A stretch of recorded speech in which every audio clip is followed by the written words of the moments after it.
Yan mga kamaster, na mayroon na tayong bago dito. Kasi yung dati niyang luma wala na eh, naglo-lose contact niya, kaya palaging nag-a-alarm kahit anong reset natin, nag-a-alarm. Kaya nagpabili ako ng bago. Okay, kabit lang natin to.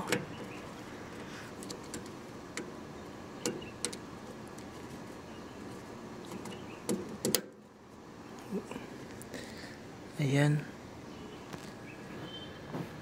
tapos connect lang natin.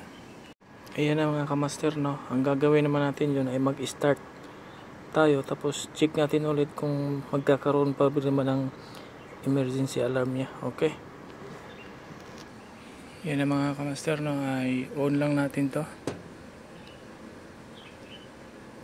Okay, reset lang natin yan. Yan na mga kamaster, no. Ang gagawin naman natin ay on na natin to. Okay, pagkatapos ay reset natin. At ayun na nga, wala na tayong nakikitang katulad na design nito. Pag mayroon yang ganyan, ibig sabihin hindi talaga gagana yung ano natin, generator. Okay, ang gagawin naman natin ay start tayo.